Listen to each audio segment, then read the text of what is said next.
Assalamualaikum warahmatullahi wabarakatuh. Bersama saya Syufa'ad dari MelakaFX.com. Apa khabar semua? Baik,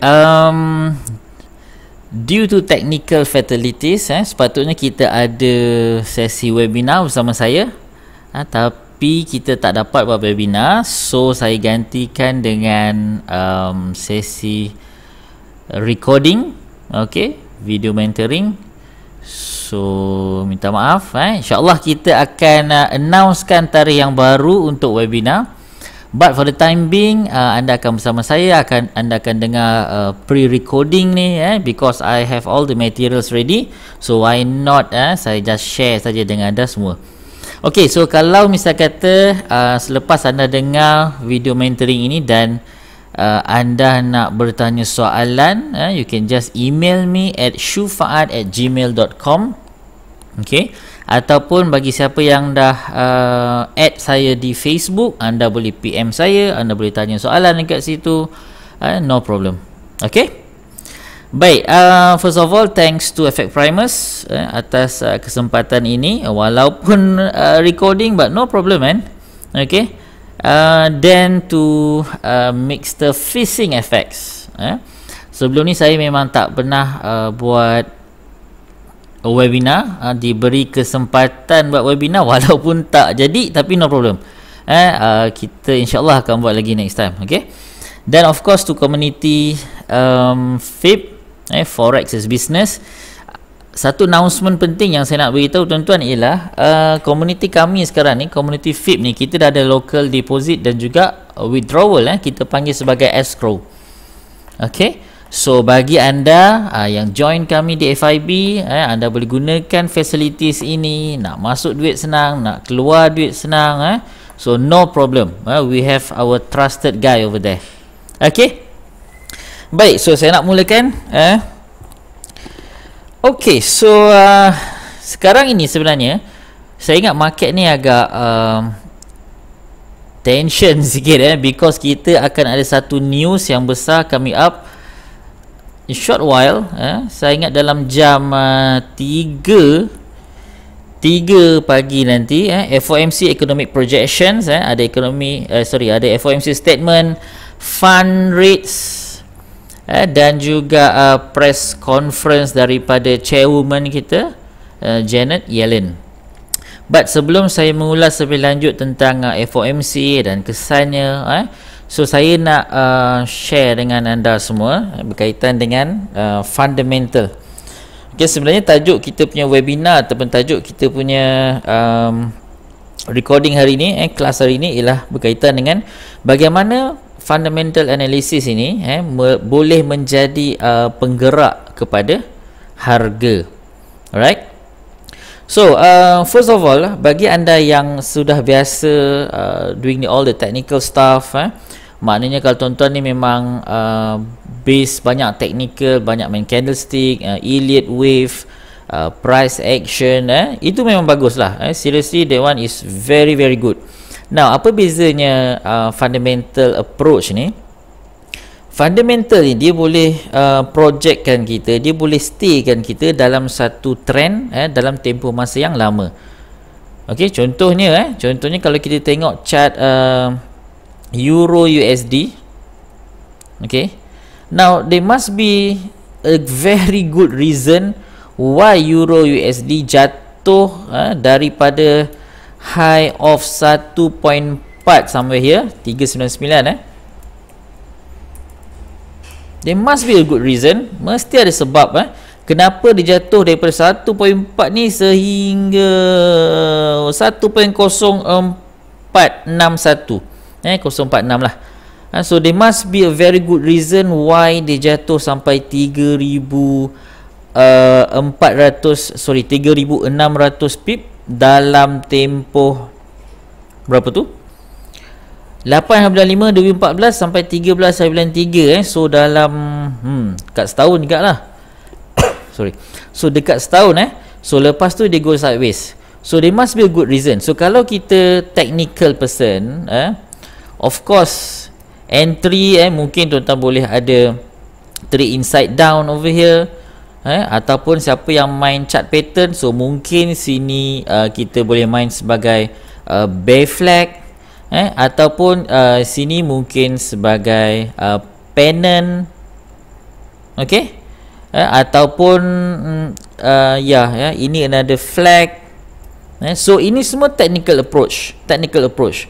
Betul, this is where all the money, kita nak buat duit kat sini. Tapi kalau kita nak stay lama dalam satu-satu trend, dalam satu-satu position, dalam contoh case kita ini, gila kita nak sell all the way sell.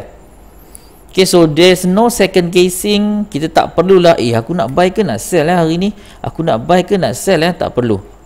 Because of what? Because fundamentally kita dah tahu euro memang tak kuat and US is in demand. Itu contoh lah. Okay, contoh. Now, dari satu segi pula, bagi pelancong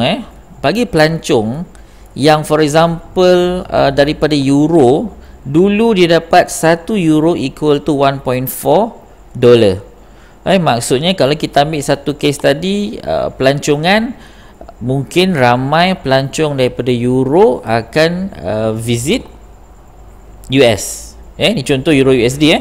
Baik, bila jatuh 1 euro equal to 1.0461, so adakah pelancong euro akan ke US lagi? Okay, so mungkin dia akan jadi sebaliknya. Mungkin dulu dia dapat 1 euro 1.4, sekarang 1 euro dia cuma dapat 1.046 saja. Wow, dia kata tak baloi ni. Tak baloi kalau kita nak pergi ke US lagi. So it may be the other way around. So mungkin US punya citizens pula akan banyak melawat euro. Mungkin.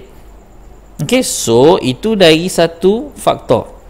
Okay, kalau misal kata saya bincangkan tentang ekspor pula, apa bagusnya satu-satu negara yang mempunyai currency yang lemah? Okay, kalau negara itu ialah negara pengekspor, contoh macam euro, kalau kita sebut Jerman ni tuan-tuan, the first thing that come into your mind adalah kereta lah. Kita ada BM, kita ada Mercedes, right? So dengan currency yang lemah ini, dia boleh membantu ekspor.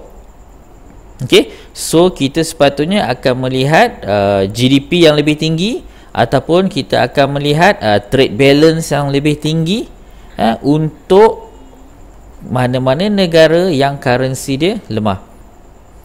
Okay, kalau kita ambil contoh Malaysia ni, masalah dengan Malaysia ialah currency lemah, betul. Ekspor kita minyak pun jatuh, kelapa sawit pun jatuh. So itu mungkin problem. Kita kena diversify sikit lah. Tapi dalam case Jerman ataupun case euro, they are very much lucky because euro ataupun Jerman ni dikenali sebagai negara perindustrian. They have household name there. Company yang top ada di sana, dan dia punya environment dia pun menyokong dia punya environment politik, ekonomi, walaupun dia punya currency jatuh, walaupun euro jatuh, but still they manage to do something good about it. So that's good about euro ataupun about Jerman. Sebab tuan-tuan, kalau kita cerita pasal euro ni, sebenarnya dia punya pillar dia ialah Jerman lah. Kalau nak harapkan Itali ke Spain ke, memang tak ada lah. Euro ni dia punya pillar dia still Jerman. Okay, so whatever industry ataupun whatever news that comes out from Jerman, itu memang very very high impact ataupun very very important news, right? Okay, so kita nak tengok fundamental starting from that point. Okay, macam mana anda boleh gunakan fundamental untuk stay lama dalam trade. Okay, dan at the end of the day, there's no second guessing. You just use your technical abilities. Okay, kita dah tahu euro lemah, USD kuat, short, sell. Okay, so itu satu pendekatan. Baik, kita nak tengok sikit dalam fundamental analysis ni. Sebenarnya saya selalu perhatikan 3 news utama lah. kita go back to the first month, first week first week untuk bulan kita. Biar saya fokus pada USD. Kita fokus pada USD sekejap. Macam all please. Okay, there you go. Okay, now biasanya untuk fundamental analysis, minggu pertama every month tu memang havoc. Okay, minggu pertama every month, dan biasanya dia akan dimulakan dengan ISM Manufacturing PMI. Okay, so dia ada 3 kategori news. Yang pertama kita panggil employment. Okay, yang pertama dia panggil employment, and the second one kita panggil ISM, dan yang ketiga tu yang hardcore tu adalah FOMC lah. Okay, so kalau kita tengok every week, almost every month sebenarnya kita akan mulakan dengan ISM Manufacturing PMI, unless tuan-tuan kalau misal kata ada cuti. Contohnya Friday ni cuti kan, so maybe dia akan tolak ke hari Khamis ataupun dia drag ke minggu berikutnya. Ataupun 1st of December ni, let's say it starts on Thursday, so kita ada 3 hari ni bulan sebelum kan, so tak aci lah. So nanti dia akan tolak ke minggu yang kedua. Tapi kalau macam ni, kita akan start dengan ISM Manufacturing. So apa yang kita nak perhatikan dekat ISM Manufacturing ni? Okay, yang pertama, fokus dengan actual ni, dia punya rule dia kira senang saja. Jikalau actual lebih besar daripada 50, actual lebih besar daripada 50, maksudnya industri ni dia expand. Okay, dia expand. Kalau misal kata dia below 50, maksudnya industri ni contract. Yang ini. Now kalau kita tengok data untuk tahun 2015 starting from January, okay, 55.5 merah, 53 merah. Woi, kenapa warna merah Nombor 1 tuan-tuan, dia bagus, dia expand, betul sebab di atas 50, itu first. Tetapi bila kita compare dengan forecast, dia lebih kecil, betul 52.9, 53.4 kan. Apa maksudnya tu? Maksudnya although the industry is expand, okay, walaupun dia expand tetapi dia slow. Mana datang forecast ni? Now every month Thomson Reuters dia akan adakan satu survey. Dia akan survey lebih kurang dalam 200 ekonomis, okay, all over US, dan dia akan tanya berkenaan data ini. What do you think of manufacturing bla bla bla bla bla, and all the other data lah yang banyak tuan-tuan nampak kat sini. So dia akan buat survey. So dia kata okay, kita rasa kita dah projected this is the number bla bla bla, boom, and then they come up with this number. Alright, so kalau misal kata dia lebih rendah daripada apa yang difokus, itu maksudnya dia expand above 50 but slow. Sepanjang 2015 tuan-tuan, expand slow, expand slow, expand slow, expand slow, expand slow.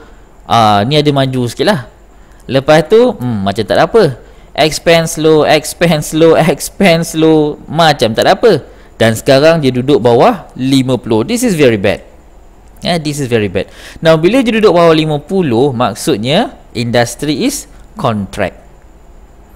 Kalau industri contract, apa kesan dia? Company dia tak dapat order, tak dapat job. So kalau tak ada job, macam mana nak buat bisnes? Kalau tak ada bisnes, macam mana nak hire orang? Kalau yang dah sedia ada pula, macam nak bayar gaji? So at the end of the day, ada kemungkinan kita akan tengok data unemployment akan meningkat, ataupun ada orang dalam industri yang akan kena buang kerja. Okay, so kalau lah misal kata ramai orang kena buang kerja, definitely is not good for US. Alright, bukan saja di industri, malah the whole US will suffer. Okay, selepas ISM kita ada data ADP. ADP ni part of employment. ADP ni sebenarnya ialah automatic data processing. Dia adalah satu company yang kerja dia tuan-tuan, dia provide payroll services kepada 400,000 customer. Ini dia. Okay, 400,000 customer tau. Customer ni bukan maksudnya perseorangan. Tak. Customer ni dia boleh jadi company. Okay, dia boleh jadi company. So kalau misal kata satu company tu ada 1,000 orang, okay, 1,000 orang, so mungkin kalau kali dengan 400 berbanyak. So kalau nak ikutkan data yang sebenar, this 400,000 customers ni dia meliputi plus minus 50 million employees all over US. 50 juta orang, 50 juta pekerja all over US. So maksudnya kalau lah misalnya kata company ABC hari ni dia hire 100 orang. So data 100 orang tadi, dia punya information dia punya nama, alamat, berapa gaji dia terima semua ada dalam database ADP. Kalau company XYZ buang 100 orang, dia pun akan nampak lah, sebab dia pegang dia punya database. So apa guna ADP ni sebenarnya? ADP ini digunakan oleh traders, oleh investors untuk forecast apa yang bakal berlaku di NFP. Kita panggil dia sebagai prelim data. Sebelum datang ni ADP ni, ada banyak lagi kaedah-kaedah yang diorang gunakan untuk forecast apa yang bakal berlaku di NFP. Tetapi at the end of the day, diorang dapati yang ADP ni ialah yang paling dekat. Sebenarnya ADP ni dia bekerjasama dengan macroeconomic advisors. Okay, so these two giant ADP provide database, macroeconomics advisors dia akan provide all the calculation, all the tools. Dia akan masukkan dalam modeling system dia dan dia akan predict what will happen in NFP, very close number to NFP. Okay, so itu kita panggil prelim data untuk NFP. So that's why ADP is very important. Dia swasta, and then dia punya base of customers pun very ramai. 50 million tu memang gila ramai lah sebenarnya. Alright, so kalau kita tengok data ADP for 2015, 241, and then 213, 212, 189, 169 on May.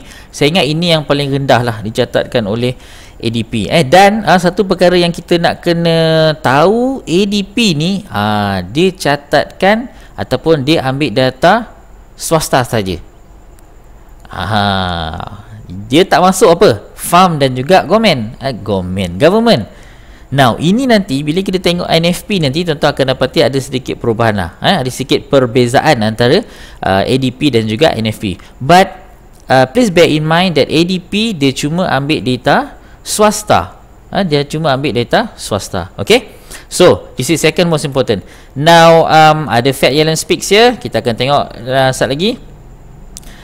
ISM non-manufacturing. Okay, beza non-manufacturing dengan manufacturing ialah manufacturing pembuatan lah, non-manufacturing ni adalah services. So sama dia cara baca dia. Above 50 means the industry is expand, below 50 means it is contract, mengecut. Expand ni berkembang lah. So kalau kita tengok data sepanjang 2015 guys, wow, saya ingat this one works very good lah compare to manufacturing. 56 merah, hitam, hijau, hitam, hijau. Tengok color je lah merah. Wah, ni bagus. Hijau. Okey, last kali dia merah lah. Tetapi jauh lebih senonoh daripada apa yang tuan-tuan nampak di ISM. Okey, di manufacturing. Okey, so kita boleh kata tuan-tuan, industry service di US is doing well compared to the manufacturing industry. Okay, so itu satu kita kata satu kesimpulan yang kita boleh buat. OPEC meeting tak ada, ini berkaitan minyak. Baik, the mother and father of all news, I should say this one is the mother, father kejap lagi, NFP. Okay, bila kita nak tengok NFP ni, sebenarnya kita kena comparekan dengan ADP. Saya buka ADP punya tab kat sini. Okay, Now, ADP ini dia ambil change the number of employed people, okey, betul. Tetapi dia exclude farming industry saja. Whereas kalau kita ambil ADP, ADP ni ialah data swasta sahaja, dia exclude farm dan juga government. Maksudnya tuan-tuan, dekat NFP ni dia ada data government. Kenapa data government? Sebab sumbernya adalah daripada government. BLS, Bureau of Labour Statistics. Okey, Bureau of Labour Statistics. Now, saya nak cerita kat tuan-tuan ni bagaimana pentingnya NFP ni. Sebenarnya sebelum satu-satu news keluar, bigger news coming out from US ni, pemberita daripada Bloomberg, daripada Reuters ni, dia akan dibawa ke satu tempat. Okey, katakanlah yang akan keluarkan data ni adalah BLS. So dia akan panggil pemberita, dalam pukul 7.30 macam tu. Okey, lepas tu dia akan masukkan ke satu bilik. Dia akan tutup rapat-rapat semua. Kemudian bila datang dia pukul 8, dia akan bagi satu macam report kepada pemberita-pemberita ni. Now, ketika itu semua perhubungan dengan dunia luar tidak dibenarkan. Maksudnya they have to shut down their phone, dia punya tab semua kena off, even the computers. So apa yang dia kena buat? Dia kena baca report dan dia kena digest dahulu. Okey, dia kena digest. Kemudian dalam 8.20 macam tu, so dia barulah dibenarkan untuk type everything. Dia kena type, dia kena buat rumusan dia, tapi still not connected to the internet. Dia still tak boleh publish lagi. Okey, sehinggalah pukul 8.29 ni barulah dia boleh open telefon. Tu dia, barulah boleh open telefon line. Tetapi dia akan pesan, "Woi, jangan transmit dulu, last minute check." Masa ni memang tension memang gila lah. Tension ni bukan saja dekat dalam bilik tu tetapi di CBOT tu, Chicago Board of Trade, di CME, Chicago Mercantile Exchange, di banyak lagi pasaran-pasaran, banyak lagi trading floor all over US. Bukan saja all over US lah sebenarnya, all over the world is watching for this NFP data. Now 8.30 je tuan-tuan, barulah data tu dibenarkan ditransmit through the net. So nak cerita yang dia punya secrecy data ni very high. So that's why traders are anxiously waiting for this data. Masa-masa tengah tunggu ni, pemberita tu dah tahu dah dalam tu, tapi nak kena mengarang dululah dan tak dibagi kebenaran untuk transmit. So bila 8.30 tu, barulah kita nampak dia akan transmit. Okay, baru dia akan live dekat Bloomberg, live dekat Market Watch, live dekat Reuters, CNBC and everything on the net. Okay, baik. So macam mana cara kita nak baca NFP ni? Yang pertama, cara yang paling mudah of course lah, ini yang paling basic, actually besar the forecast, good for currency. Yang kedua, now generally kalau NFP lebih besar daripada 200, itu bagus. Kalau NFP lebih besar daripada 200, itu bagus. Baik. Okey, dua tu yang paling senang. Yang ketiga macam mana? Yang ketiga ni kita nak kena tengok data dekat sini. Okey, employment dia sebenarnya dia akan keluar dua jenis data. Satu dipanggil summary table A, satu dipanggil table B. Table B. Table A ini adalah household data. Household data digunakan untuk mengira unemployment rate yang bawah ni. Household data, ini dia punya data ni dia akan digunakan untuk kira unemployment rate. So above 16 tahun dia akan masuk dalam data. Okay, so ini dekat table A. Tetapi bila kita cerita pasal NFP, dia akan pergi dekat table B. Okey, so kita tengok table B sebab table B ni yang paling important Sorry Okey, so total non-farm, okey, yang kita announce, yang di-announce kan ialah 200 211 mana NFP tadi? Ni dia.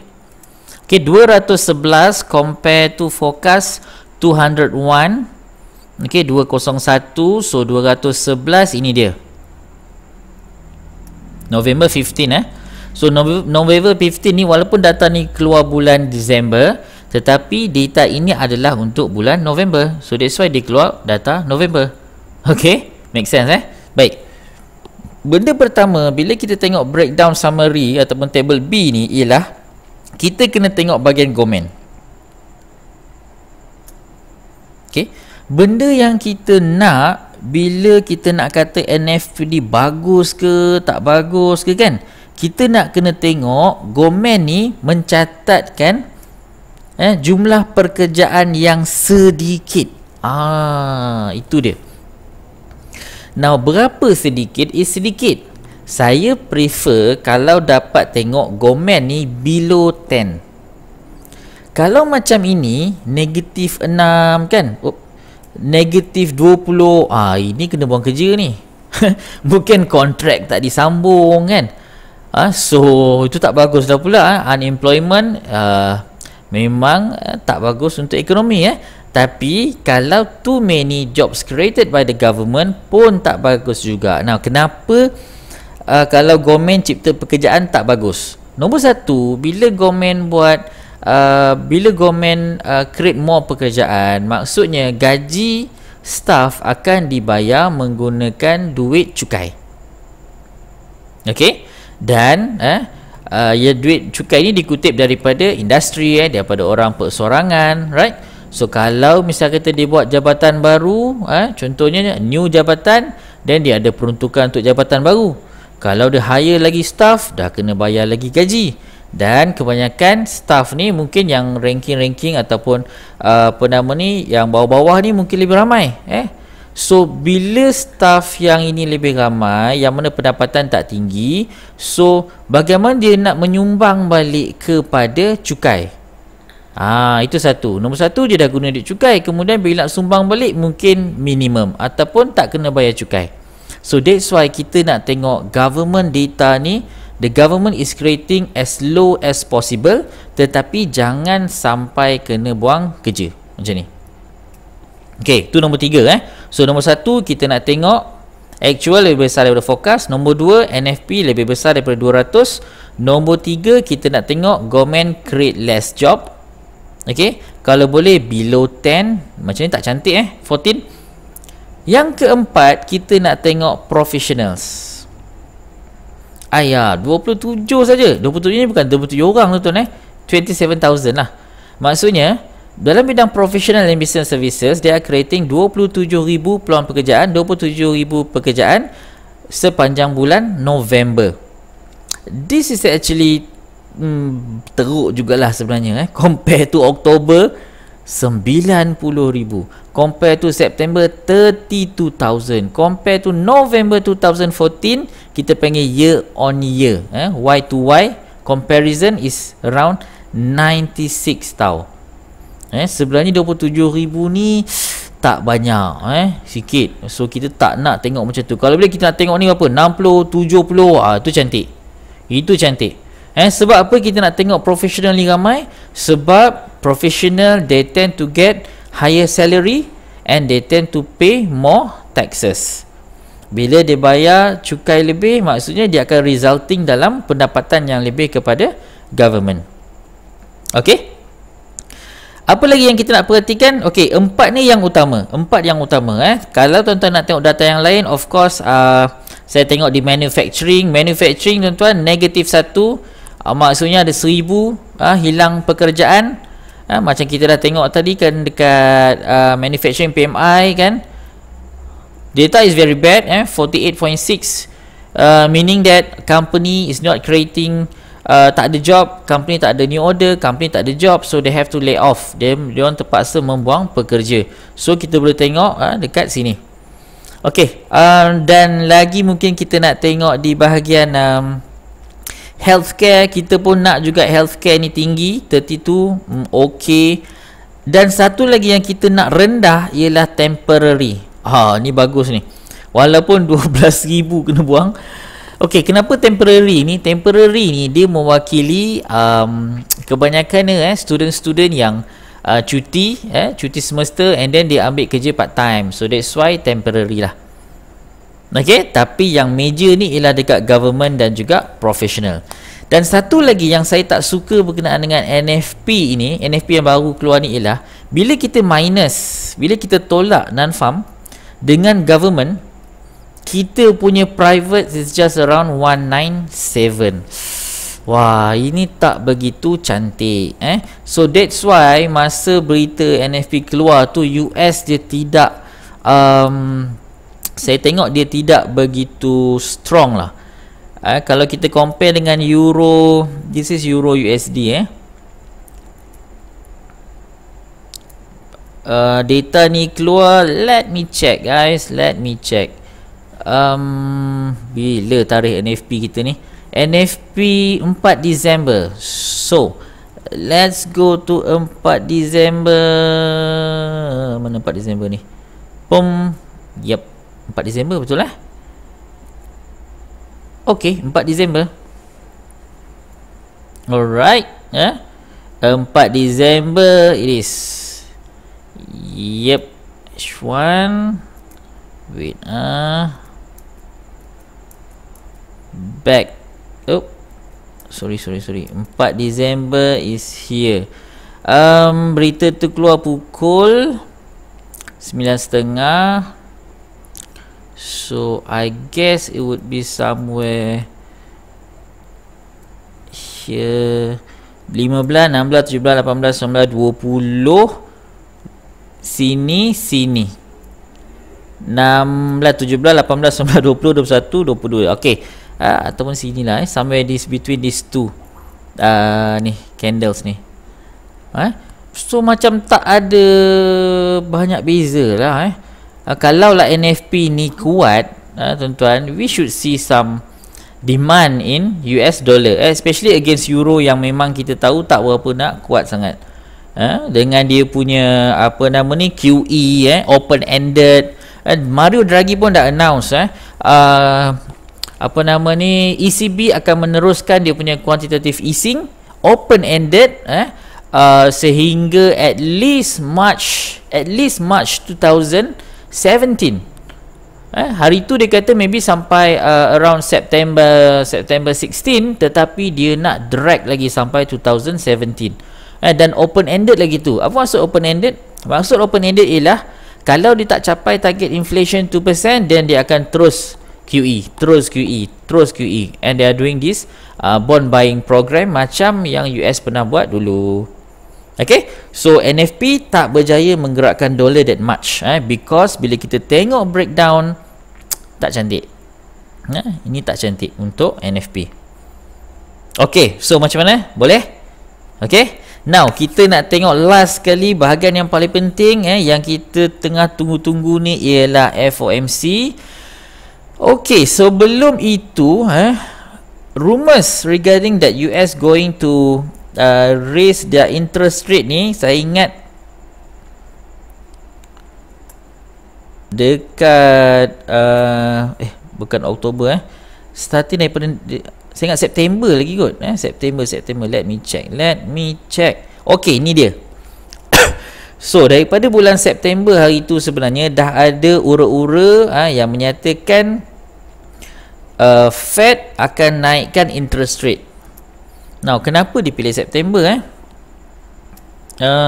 wait, let me check for you guys. Nama dia FOMC. Okay, FOMC ni dia akan keluar kalender tau. Dia akan keluar kalender. Dia sebenarnya meeting ni 8 kali setahun. Okay, 8 kali setahun. So dia dah keluar, dia dah bagi jadual dah. Dia dah bagi jadual. So dalam 8 kali ni, yang 8 ni kita panggil sebagai scheduled meeting. Okay, dan memang publish siap-siap dah. So kalau 2016 by right, kita dah boleh tengok lah. Okay, dalam 8 meeting FOMC ni, dia ada 4 meeting yang hardcore. Macam mana kita nak tahu meeting tu hardcore ke tak? Oh, dekat sebelah tarikh dia tuan-tuan, dia ada bintang. Ni bintang asterisk. Oh, bintang. meeting associated with the summary of economic projections, dan yang paling penting ni dia ada press conference. Okey, ini dia punya key dia ni. Okey, Yellen ni dia terkenal sebagai seorang chairwoman. For your information, benda pertama yang Yellen buat bila dia masuk je office, dia gantikan Pakcik Ben, ialah ditukar title daripada chairman kepada chairwoman. Nak menunjukkan betapa kuatnya perempuan ni. Dia nak letak juga, dia nak buang man belakang tu, dia letak chairwoman. So you can address me as a chairwoman, not as a chairman. Tu dia. Nah, okay. So whenever ada press conference daripada Yellen, ini adalah satu surprise, satu yang ditunggu-tunggu oleh investor, because kita tak tahu ke mana ataupun apa yang Yellen nak cakap. Okey, so kita tengok tarikh 16-17 ni. Kalau kat Malaysia, sebab jadual FF ni sudah tukar ke Malaysian, so dia akan keluar 18 September lah. Okey, 18 September to be exact pukul 2 pagi. Kemudian rates urut-urut naik ke tu memang September, tiba-tiba boom, dia tak jadi naikkan. Tak jadi naikkan. Ada bintang kat sini pula. Source maintain a target range of 0.00 to 0.25. Okey. Wah, ini dia. So first time. Now, kenapa fund rates ataupun interest rate ni adalah satu berita yang penting? Nombor satu, US tak naikkan rate ni, saya ingat since 2006. Since 2006. So dah 7 tahun.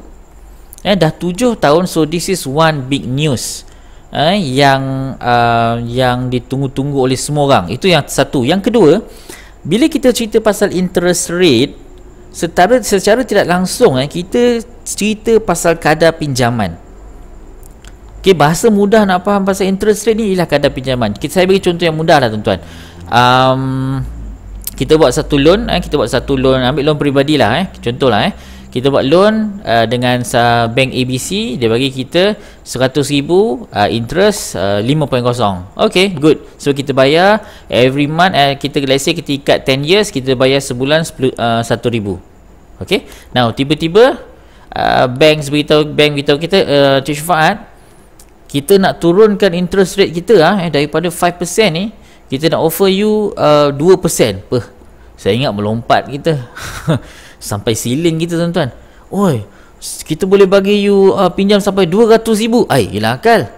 Lepas tu kita kata, you tolong kira kan. Kita dah kira-kira, dia tolak you punya hutang lama. So you punya bayaran bulanan cuma RM500 saja. Oi, itu ialah akal. Maksudnya daripada every month kita bayar RM1,000, now we just have to pay RM500, meaning that dia ada lebihan RM500.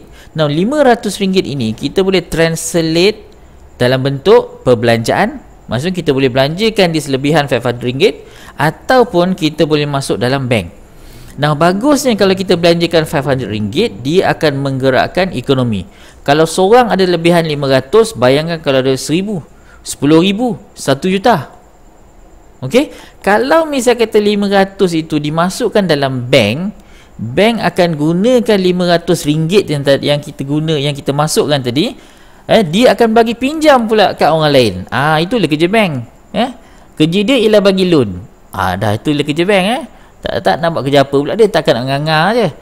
So kerja bank ialah dia akan bagi orang loan dan dia akan kejor kalau kita tak bayar loan. Okey.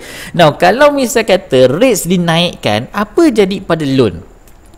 Companies, big companies, diorang pinjam dalam US dollar, okay, dengan certain rate. Now let's say rate is 1%, tiba-tiba boom, rate dinaikkan ke 2%. Apa jadi? Diorang terpaksa membayar lebih. Okay, terpaksa membayar lebih. So daripada RM1,000 sebulan, mungkin dia kena bayar RM1,500 sebulan. Okay, so kalau dia adalah company, lebihan yang RM500 nak kena bayar ke bank tadi tu, dia nak ambil dari mana? So dia terpaksa charge kepada customer dalam bentuk harga barang yang semakin tinggi. So dia terpaksa lah, sebab dia nak maintain profit. Dia nak maintain profit. So this profit will eventually pays off dia punya debt, yang mana disebabkan oleh kenaikan interest rate. Okay, dapat? Now, kalau misal kata interest rate naik dan dia punya currency jatuh, wow, macam mana tuan-tuan? Lagi teruk.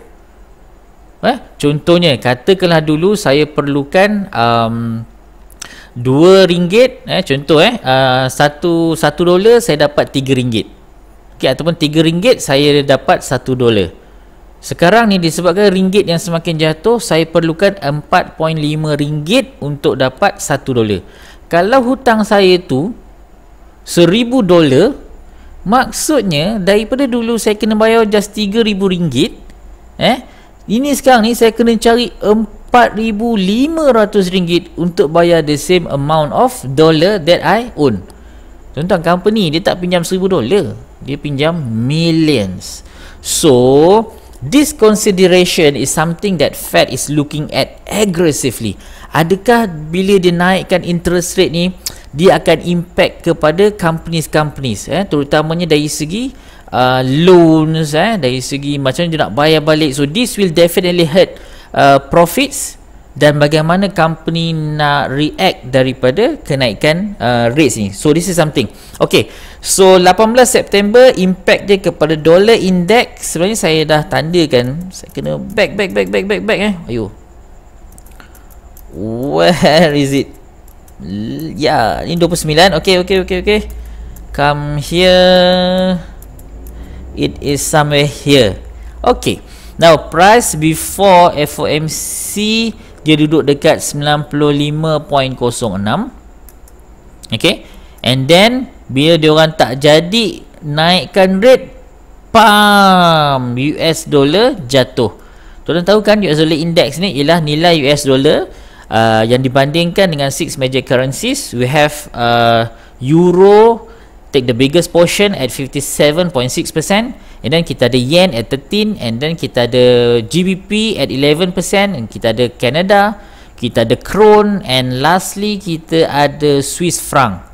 Okay, so dia adalah basket of currencies. So kalau misalnya kata kita nampak dekat sini dollar index jatuh, maksudnya dolar tergolek, dolar lemah. But adakah jatuh ini lama? Tengok, jatuh, betul jatuh ni 5 minit jatuh. Wah, kita pun kata, wah, dolar dah jatuh across the board, let's sell dollar. So kita pun masuk euro USD, kita pun buy, pam. Masuk UJ, kita pun sell, pam. Masuk GU, kita pun buy, pam. Little that we know, suddenly the dollar bounce back. Tak lama pun, sekejap je. Saya ingat bila ni, besoknya ke? Besoknya the dollar bounce back. Okay, tu dia.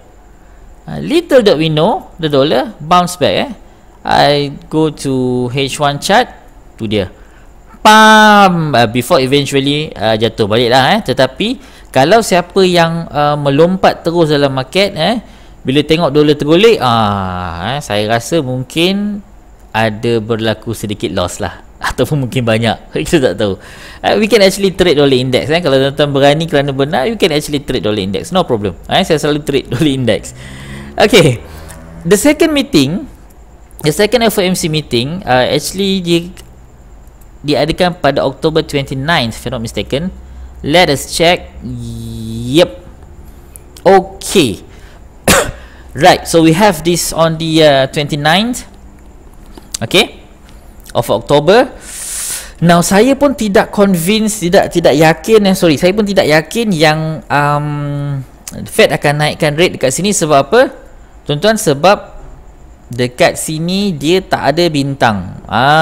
So agak rare announcement macam ni dibuat ketika tak ada press conference daripada chairman, maksudnya pada chairwoman, dia mesti dah nak cakap kan kenapa dia naikkan rate kan, dia mesti nak beritahu, betul tak? So kalau tak ada, kita naikkan rate lah, pam, lepas tu semua tutup pintu balik tidur, tak boleh, dia mesti nak cakap. So saya kata okay, tak adalah, maybe not. Naik dan naik. Okay, maybe dia turun sekejap. This level ni yang tuan-tuan nampak dekat 96.71 ni, sebenarnya dia adalah level resistant. Resistant selepas daripada FOMC 18 bulan. Biar saya buat 4 hours chart. See, ini resistant. Lepas tu dekat FOMC 29 October dia jadi support. Biar saya alihkan sikit. No rate hike. Yes, there you go. Okay, bounce back. Price dekat sini sama dekat sini resistance, and then dah jadi support. Kita panggil change of polarity. So the price bounce from 96.7 boom sehingga 100.54. Saya rasa yang tinggi tu 100.3 Let me check, man. Kan lost it here. High 153 betul. Ini adalah 154. Ya, betul. 100.54. Dan kalau anda nak tahu, sebenarnya dollar index ni masa dia mula-mula buat, level dia ialah 100 tau. Dan dia punya ahli tu bukan yang kita tengok sekarang. Sebenarnya dia ada ahli lain, tapi dia dah ganti. Now, asal-asal dollar index dia start dengan 100. Dan paling tinggi saya pernah nampak dollar index ialah pada 120, kemudian dia tergolek. Chart dekat efek primers ni dia tak banyak. Suddenly it started at 2013. Sebenarnya dia sepatutnya pergi long way back. Dia pernah sampai 120, kemudian dia tergolek. Rendah ni pun dekat area 78, dan sekarang ni dia naik balik dekat 100. So 100 ni tuan-tuan boleh anggap dia sebagai satu resistance yang gila kuat. So one strategi yang kita boleh buat ialah, kalau dollar index sampai ke this area, we may think to sell index dekat sini, to sell dollar. So kalau kita sell dollar dekat dollar index, maksudnya kalau tuan-tuan main euro USD, man, this is way to buy the euro. Maybe kita boleh buy yen, mungkin juga kita boleh buy Great Britain. These three make up the most portion dekat dalam index. Okay, so these three King Kong ni lah. Of course euro yang paling King Kong lah. So itu kalau dia pergi dekat 100. Itu satu strategi yang saya selalu gunakan. Saya sell sini, saya sell sini, saya sell sini. Okay, ni atas lagi saya sell. Kalau saya rugi, no problem lah, 3 kali dah untung kan. Okay, so maybe you can consider that as a strategy. Alright, so come to December 15-16, which is pukul 3 pagi karang, tuan-tuan. Baik, mana dia ni? Saya tunjuk sikit hari ini. Baik, Yellen ini dia terkenal sebagai seorang yang orang yang banyak bergantung kepada data. Okey, kepada data. Maksudnya kalau misal kita data tu tak support dia punya judgement, dia tak akan buat tau. Okey, dia tak akan buat. Baik, semasa zaman pemerintahan Alan Greenspan lagi, dia ni salah seorang bankers, dia pun dah cakap dekat Alan, dia mengundi untuk menaikkan rate. Ni lama ni cerita ni. Zaman Alan Greenspan. Alan Greenspan ni dia duduk sebelum lagi Ben Bernanke. Ben Bernanke ni dia yang perkenalkan QE. Alan Greenspan dia ada masa apa nama ni?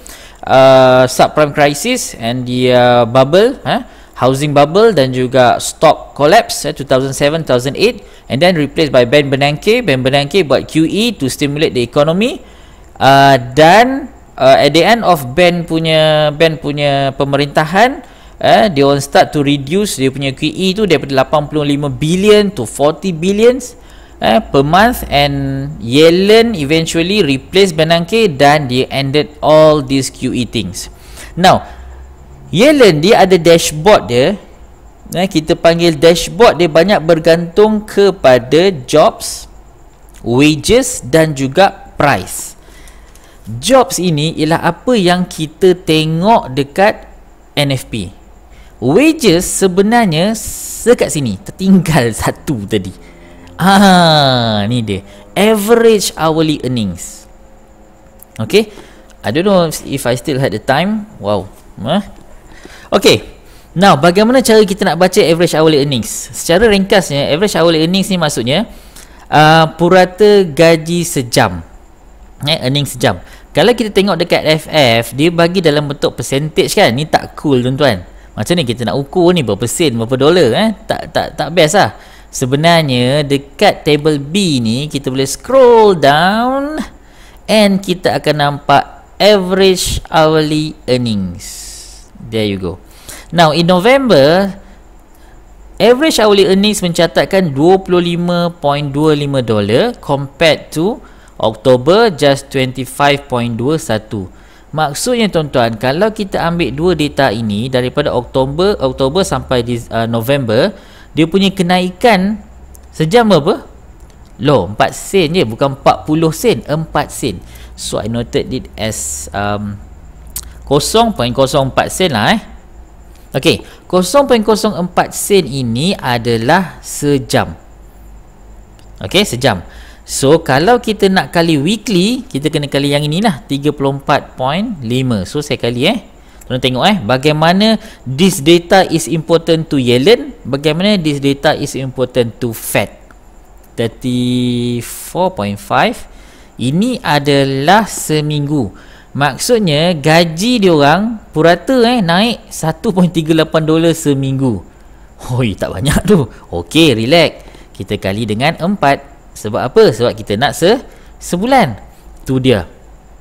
Sebulan purata gaji dia naik 5.52 dolar. Beli Kentucky tak lepas. Belum habis cerita lagi. Okey, sekarang ni biar kat situ saya tak padam. Tengok saya buat apa. Number of employed people in US. There you go. Oop. Okey. As per November 2015, seramai 121.90 million orang bekerja. Now, bila dia kata jobs in United States, maksudnya kalau orang yang bekerja tu ialah orang Kanada, orang Mexico, mana-mana orang pun tak kisah sebenarnya, asalkan dia kerja dalam US. See? Ini yang special data orang bekerja dekat NFP ni. Maksudnya dia tak ada kisah orang tu asal imigran ke apa ke, tak ada. Asalkan dia kerja dalam US, ni dia. 121.9. Okey, sekarang kita kali. Okey, ni seorang sebulan. Okey, sekarang ni berapa banyak kosong tu? 1 2 1 9 0 0 0 0. Jap, kira balik. 3, 6, 7, 121.9 juta. There you go. Okey. Boom. Tu dia. 672.888 million. Apa maksudnya ni? Maksudnya tuan-tuan, dengan pertambahan 4 sen, bukan yang ni. Yang ni. Okey, tu tak syok. Dengan pertambahan 4 sen dekat gaji per hour, sebenarnya dia translate into 672.888 million spending power in US. Spending power inilah yang akan menggerakkan ekonomi. See, kita nampak 4 sen seorang 1 jam, sikit je pun. Tetapi bila kita buat combine, kita gabungkan yang 121 juta orang kerja tadi, then dia akan jadi spending power yang berjumlah 672 million. Ni banyak tak? Lagi banyak daripada duit derma, tuan-tuan. Ini US dollar. Tak cukup. 672 million. Banyak So inilah yang Yellen tengok. So dia tengok NFP, dia tengok unemployment rate, dia tengok average hourly. Satu lagi yang Yellen tengok ialah dari segi price ataupun harga. Now, apa yang Yellen tengok dekat harga? Sebenarnya dia tengok inflation. Okey, inflation untuk US sekarang sorry. Ialah 0.5 0.5%. Now, dekat sini ada sedikit masalah. Masalahnya apa? Dulu Yellen pernah cakap apa tahu? Selagi inflation tidak cecah 2%, selagi itulah dia tak naikkan rate. Tu dia. Sekarang 0.5. So ini adalah satu cabaran. Bila kita tengok NFP, check. Bila kita tengok unemployment rate, check. Bila kita tengok average hourly earnings, check. Bila kita tengok inflation, alamak, ke laut. Okey, tetapi ada something yang tuan-tuan kena tahu. Okay. Now, disebabkan Yellen ni ataupun Fed ni, dia orang dah cakap banyak kali dah, kita akan naikkan bulan September. Mana tadi? Bulan September. Hore, sekali tak naik. Kita akan naikkan bulan Oktober. Hore, sekali tak naik. Okay, tuan-tuan pernah tengok tak cerita yang budak dengan serigala? Serigala jaga kambing. Serigala jaga kambing, budak jaga kambing. Dia kata, tolong, ada serigala nak makan kambing saya. Orang kampung datang. Mana serigala? Tak ada, saya tipu lah. Tak percaya. Okey. Dan kali kedua dia panggil balik. Tolong, ada serigala nak makan kambing saya. Dia datang balik. Mana serigala? Tak ada, saya tipu lah. Dia gelak. Okey. Tuan-tuan, Yellen ataupun Fed ni dia macam budak jaga kambing ni. Maksudnya, kalau dia tak naikkan rate pagi besok ni, mampus, semua orang tak percaya Yellen. Dia dah jatuh standard macam Thomas Jordan tu. Thomas Jordan ni cerita pasal SNB, Swiss National Bank, yang awal tahun yang cerita berdarah. Dia kata dia nak keep the the cap at 1.2 against euro, but suddenly keluar je berita dia kata okay, we leave 1.2, kita tak nak pertahankan. Boom, 4,000 pips in one day, in 1 hour or 2 hours time. Now Yellen and Fed sekarang tengah tersepit. Okay, inflation data is not supporting them, but for the sake of not being the people yang jaga kambing, so saya rasa diorang terpaksa naikkan rate, tetapi dengan satu muslihat. Tu dia. Diorang ni terkenal dengan Siti Muslihat. Dekat sini tuan-tuan, ada satu resource yang saya suka nak kongsi dengan anda semua. Maybe saya ada dalam 5 minutes time. Nama website ni kalau boleh saya kongsikan ialah yang ni bukan ni. Ni saya punya website, Trading NRG. Walaupun ini lebih spesifik to gold and silver, but there's something that I want to show you guys. Yang ni bagus. Okay, this is one resource yang saya selalu baca dan saya nak share dengan anda semua. Okay, ni dia. For the upcoming meeting, saya pun rasa ada 3 kebarangkalan. Yang pertama, dia akan naikkan rate, tetapi baik 0.25 point basis, dia panggil dovish sweetness. Now, apa maksud dovish? Apa maksud hawkish? Kalau hawkish, maksudnya market sentiment akan memandang berita ini atau announcement ni sebagai sesuatu yang positif.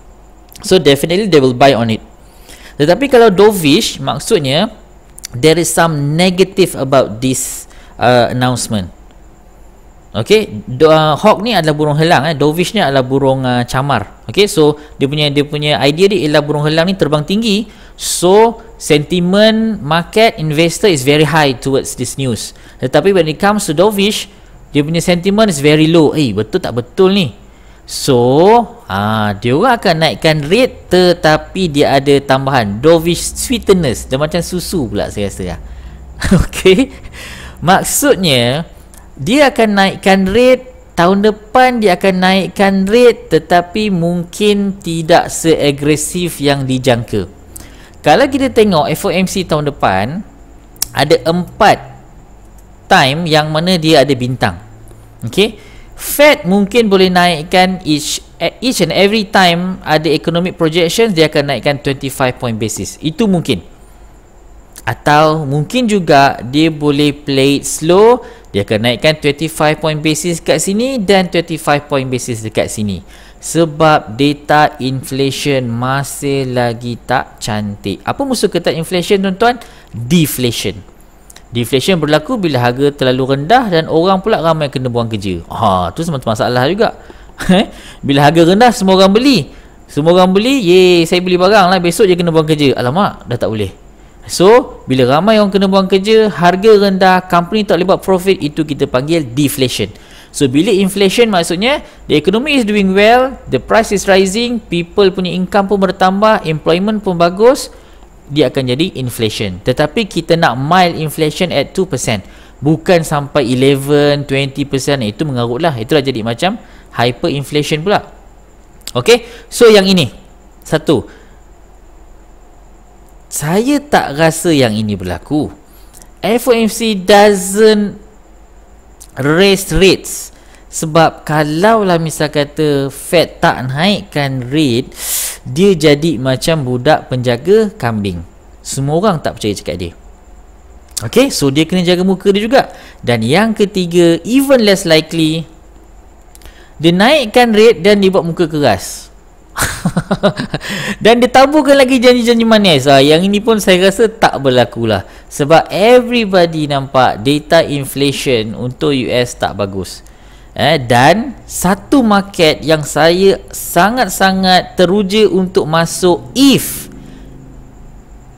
dia naikkan rate ialah stock S&P 500 dan juga Dow Jones. Wow, saya tak tahu anda trade ke tak Dow Jones dan S&P ni, but this is going to be huge. This is S&P 500. Yang ini kita panggil danger zone. Okay, between 2001-36 kepada 2001. This is the danger zone. Kalau Fed betul-betul naikkan rate, guys, saya rasa ini adalah market yang akan tergolek paling banyak. Because of what? Because company punya profit dia akan hurt banyak. Okay, so it's either it can move atas, lepas tu boom, ataupun dia terus tergolek pam. Ini satu market yang saya rasa akan kena banyak impact. S&P dan juga Dow Jones lah. Dow Jones pun satu, jangan tuan-tuan lupa pula. Dan Nasdaq ni saya tak trade sangat, tapi Dow Jones, this is one chart that we are looking, two charts actually that we are looking at, bila mana Fed naikkan rate. So saya expect Dow Jones dan S&P akan hurt. FANG is Facebook, Amazon, Netflix dan juga Google mungkin akan hurt by this announcements, and other companies that have hutang dalam bentuk dolar. Okay, so yang akan dapat benefit banyak dekat pasaran apa? Pasaran bond. Yang itu akan dapat impact yang besar. Okay guys, baik, so saya rasa itu sahaja untuk kali ini. Sekali lagi saya minta maaf sebab tak dapat webinar. Kalau tuan-tuan ada sebarang soalan, please email kepada saya, shufaad@gmail.com. Terima kasih kepada Phishing FX, terima kasih kepada FX Primus, terima kasih kepada FIB. Jangan lupa kita ada local depot, kita ada escrow, tuan-tuan boleh depot dan juga boleh withdraw dengan kita, no problem. We have this trusted guys, semua akan diuruskan dengan mudah. Alright, so insyaAllah kita jumpa lagi dalam webinar seterusnya. Terima kasih banyak-banyak, and sorry again. Assalamualaikum warahmatullahi wabarakatuh.